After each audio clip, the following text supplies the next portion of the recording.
Hey. Hello, Web Summit. Hello. I am Dana Hayberg. I am a digital agent at Creative Artists Agency.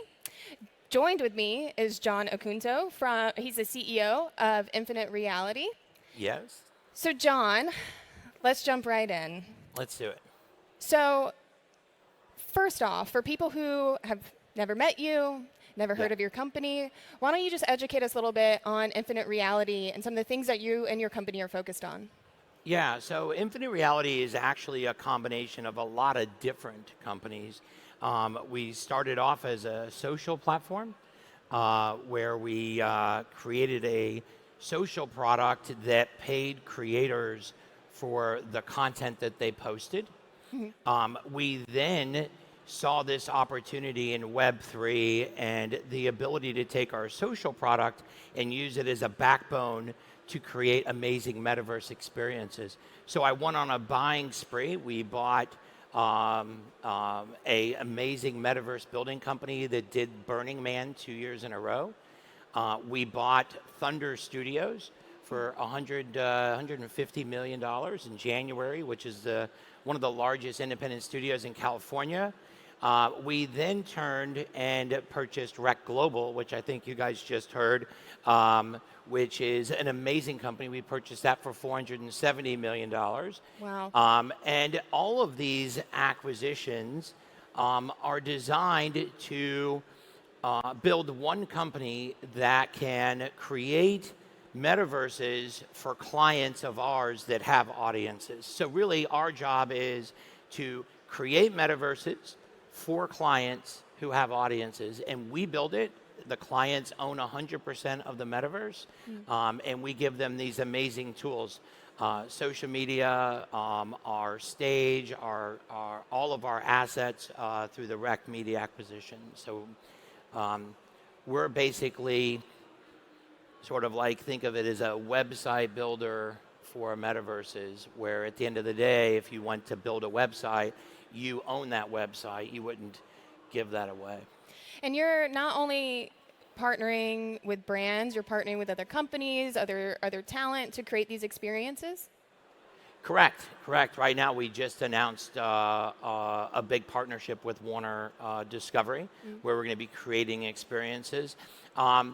So we look at sort of the metaverse itself as more of not a metaverse, but about immersive experiences. Yeah. And our approach really is coming from a Hollywood perspective on how do we create amazing high-end immersive experiences, bringing real people and real characters into it, not all just avatar or cartoon driven.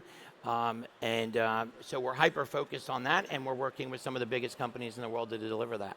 Amazing. Yeah. You mentioned that you recently acquired Rec Global for Yes. a lot of money. Yes.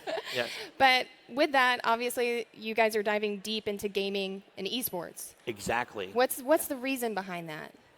Well, gaming really is the tip of the spear, but we see gaming as an opportunity to take youth culture and provide our product through the franchise teams that we purchase with Rec Global. So we own Rogue, which is actually the number 8 team in the world. We just at Worlds beat every team in Europe and every team in the US in League of Legends. So we're super Amazing. proud of that. We have London Royal Ravens franchise. We have a Valorant franchise. And so we just announced, which I think maybe we'll give some preview here, that we're building a Skybox product for these esports teams for fans to engage immersively with the metaverse and do it in our way and our style. So we really believe that esports is sort of that beginning point, as long as our product is organic and as long as the gaming fan really sees it as an experience, not as us pushing something to them. Yeah, and obviously you and I both know that the gaming industry is massive, and a lot of what people already in that industry are doing on a day-to-day basis is consuming, or they're already consumers of what the metaverse really is and really Right. embracing that. So I think that's a good point of going into that industry first and really kind of capitalizing where you can.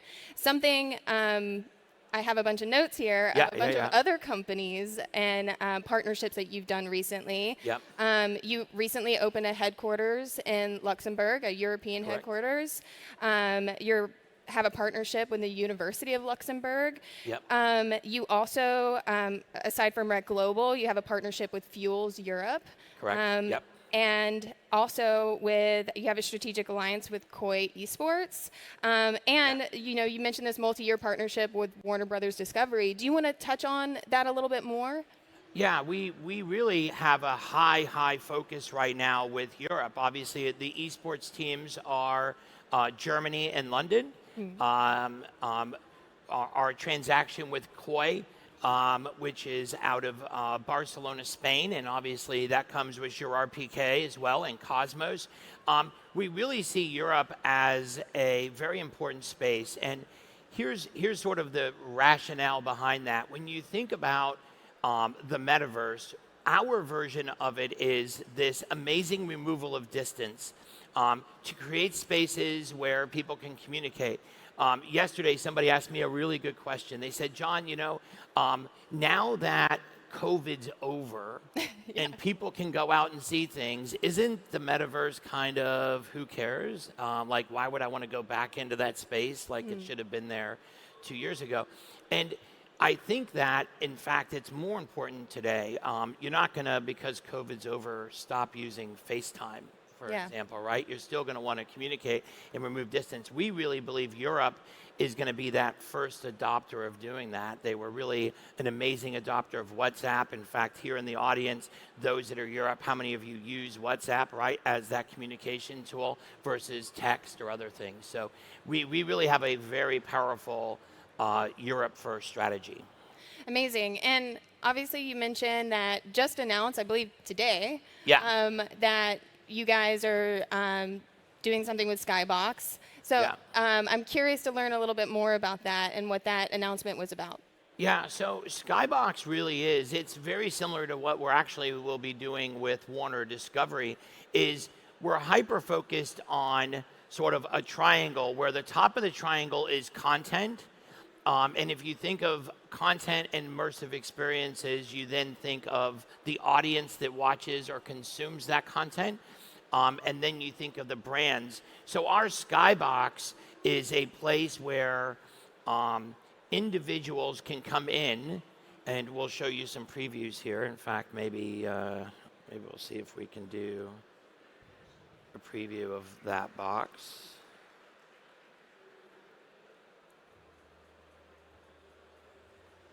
Maybe here. Maybe it'll work. Here we go. There we go. Is it working? Maybe? The green one? It's not showing. Well, it's not showing up there, is it? Yep. Okay. Let me see. There you go. So, there we go. yep, the next slide. So this space, this is sort of this box where individuals will be able to create their own immersive space. So you're able to come in, customize this particular space, invite your friends. So if you go to the next slide. So once you've sort of customized your own space where you can consume content, there's sort of a main street. So for us, with our esports franchises, everyone will be able to communicate and gather within this main street and then go off into these portals. You know, I'll say this. People think the metaverse is actually something new, and maybe the digital metaverse is, but the idea of immersive experience isn't. For those here, both in the audience and at home, how many of you have been to Disney World or Disneyland or anything like that? Show of hands, right? So you were in a metaverse, right? Because here is all of this content, Cinderella, think of all of those stories that were there. And when you went to Disney World, you had this amazing immersive experience, right? So as part of that experience, you went on rides, you went on shows, but then what did you do? You walked down Main Street. So a same show of hands, how many that went to Disney World bought something on Main Street? That's a part of the immersive experience, is to be able to consume the products and be a part of that Disney experience. You want to walk home with something, you want to do that. So when we think of content and we think of audiences, we have to think about the brands that support it. The next question, really important question. How many of you can think of a hobby or interest that a brand doesn't support? I mean, even needlepoint, there are brands, right? The yarn, the needles, every hobby and interest has a brand that supports it. So when you think of that content and the audience, and then you think of that Main Street, you're going to be excited to walk down Main Street. The same way you were excited to walk down Main Street when you were in Disney World. So that's that Main Street piece. If you go to the next slide, we'll kind of, obviously you have the ability to create an avatar here in this esports skybox. But here's where, so this is the skybox. This is sort of a view, and on the one side there, you can view content, and then there's a main screen where you can consume content, and obviously you can choose what content you want to consume and click on it. But notice there that it's not just a bunch of avatars talking, it's in fact you talking.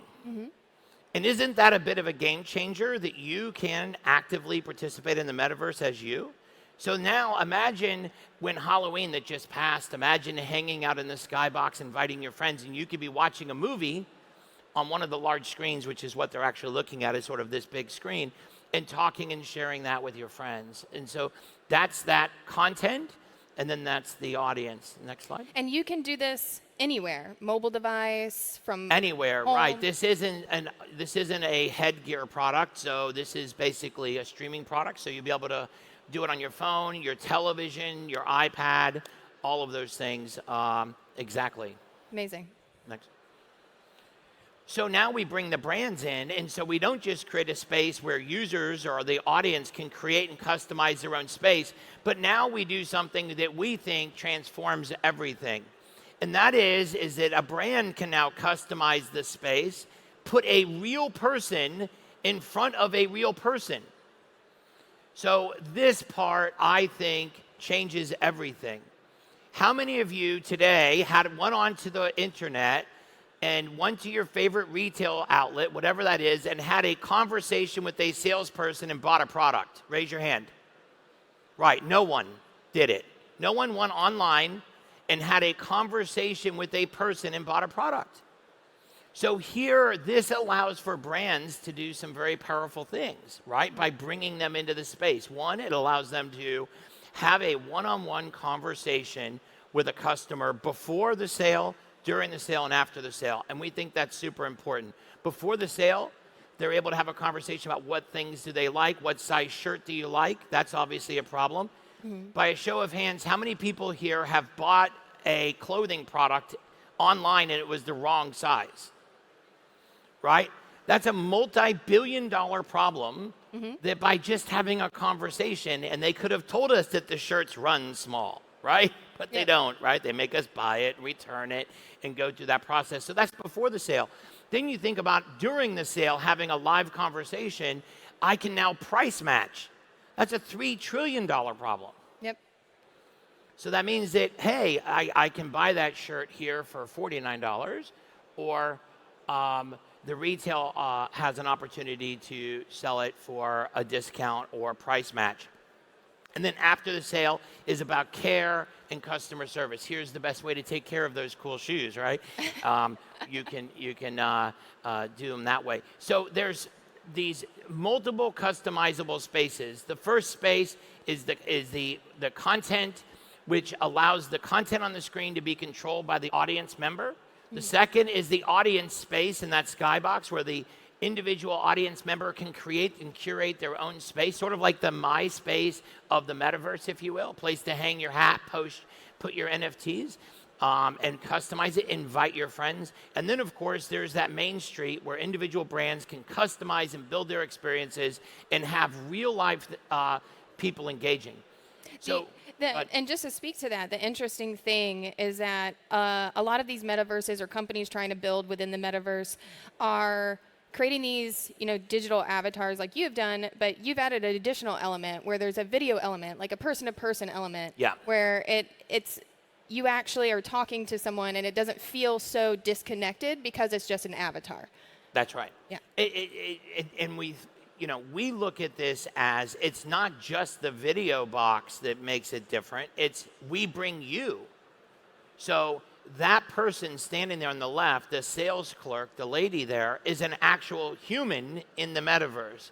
And that's the important part of this. When you think of the metaverse as cartoons, I mean, it is laughable to me, and I hope my good friends at Meta, because I have a lot of friends there, don't make fun of me. But if you imagine 1996, IBM comes out, which was a very large, if not the largest at the time, and they came out and said, we are the internet. We've now changed our name from IBM to Inter. Welcome to the internet, we're IBM. I mean, it's just not how this works. The internet isn't one place, it isn't a single destination, just like the metaverse isn't one place and a single destination. And we see it as not only open, but we see it as an opportunity for every individual creator in the creator economy to participate, be active. And that's why we create spaces with individuals that have their own audiences and they own it. So you get to own your experience, you get to own your data, and you get to own your user. I mean, it's almost like, isn't that how it's supposed to be? Yeah. But it's not. Today, all of those things, the experience, the data, and the user are owned by someone else. Shame on us. So we really are excited to work with a lot of companies that are excited to get their experience, data, and brands back. It's amazing. Do you want to go through more of these? Yeah, sure. Yeah. So obviously you can see where a one-on-one conversation in buying a car could be a great thing, right? Elon, hit me up.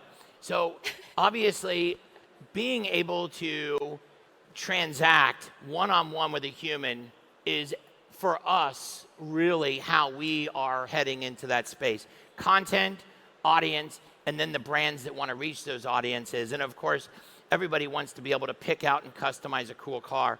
And look, in the cars I've bought, when I go into a dealership, I don't know who orders these cars. It's like 90% I like, and the 10% like the green trim on the seat. Like, who wants green trim, right? Or black and black, but there's an orange stripe piping. And it's like, look, it's going to be great when we finally reach a point where we can order these cars, have a conversation, and I think it actually helps pollution, right? We can have a lot less cars sitting on lots and shipping. We can just really customize getting it directly to a customer. This is just showing an example, I think, of how if you're on a PC or you're on a computer, how you can instantly have a one-on-one conversation and upgrade. It's sort of a cool thing. So that's sort of an insight into a little bit of what we're doing with Warner Discovery and giving you a sneak peek. We did announce that just last week, and then we announced yesterday at Esports what we're doing in the esports space. We're super excited to bring the social elements to all of this. And I think, for those that are in brands, which of course you are, CAA, you guys are amazing. When you think of brand safety, we spent at the social network side a long time working with recognition with Amazon. They built a great product, and we've built it out over 3 years to really make content moderation a part of the metaverse. One of the things I was a little disappointed, and the show here has been great, but a little disappointed at walking around. I saw a lot of people talking metaverse, and not brand safety and not content moderation. It takes one pedophile to put these companies out of business because they aren't investing in that. We have $35 million invested just in content moderation to do it in a way where it's real time, it's live, it allows for these live interactions, and brands know they're safe. And that's why we've been able to get some of the biggest brands in the world, is because content moderation matters in these immersive experiences for sure. Yeah, and I wholeheartedly agree. We see that across every form of entertainment right now. And it's only so important that companies recognize it and invest into it and really look into it. So it's incredible to hear that you guys are doing that. Yeah. aside from that, and a personal question I have for you is, aside from brands that I work with, I also obviously work with a ton of talent, Yeah. right? And from my point of view, I see this as the future. But I think a lot of talent and sometimes brands have a hard time connecting with it. I think they kind of shy against it or have less interest because they feel like maybe they want to see people fail first, or who's going to succeed first, like who's going to be at the forefront of this. No one wants to be the first or jump in, or maybe like when the NFT boom happened, everyone was like, oh, cool, but now it's not, so get this away from me. Why do you think that is? Why do you think there's people, at least on the talent side or sometimes the brand side, being a little hesitant to jump in right away? Yeah, I think that there's just a lot of stuff that looks like Atari and Sega Genesis, and so I totally agree. I'm a huge gaming fan, and I think if you're in the gaming side of things, I think you see these great products that are super immersive and super awesome, and then go look at what cartoons are out there. Like, it's great. I love cartoons. Like, we all love A Bored Ape, and we all love those things, and they have their place, and they will all have their places in the creative world. But I think we need to start seeing the product that we're putting out. We talked about buying Thunder Studios. We have the only 12K XR stage on Earth, so that I can have a talent put on a concert like a Justin Bieber and put him in the heart of the most amazing immersive experience there is, to really put on a great show and to have an immersive experience. And that, I think, is what a lot of your talent needs to see, is a lot more of our product, a lot more of tomorrow, right? And I think right now we're seeing a lot of 1990s happening, and for good reason, right? We don't have the bandwidth, it's super expensive, there's not a lot of users, people haven't figured out monetization, and I understand that. We're hyper-focused. If we're going to do this, we're hyper-focused on putting out the best product with the highest level of content moderation to allow that brand and your client to come in and say, wow, that's the future. This is what it's about. I want to see myself walking in the metaverse and talking and interacting with my fans. I don't want to see an avatar of me as a Sega Genesis character walking in the metaverse talking with my fans, right? And the fans don't really want that. So I think we're just jumping way too far to the cartoon land for people's comfort, and definitely not anywhere near that gaming experience. And I think Unreal and a lot of these other engines are stepping up that game in a big way, but the costs are, $1.75 per user per minute, or per hour. It's not a supportable platform for the mass. Makes sense. While we have a few seconds left, just a quick question for you on infinite reality. Where do you see yourself in 5-10 years? Anything you want to share? Well, we have a $2.5 billion valuation in 3 years. We're working really hard to build the business, and we're still buying aggressively. So we have a amazing strategy over the next 24 months, and we know exactly where we're going and how we're going to get there. And we know it's going to start with amazing experiences, but more importantly, it's going to start with giving ownership back to experience and data, and users, to those that own those audiences. And so we're super excited to continue to let audiences be owned by those that discover and build them. Amazing. Well, thank you so much, John. It's been a pleasure chatting with you. Thank you, everyone. Thank you, everyone, for tuning in.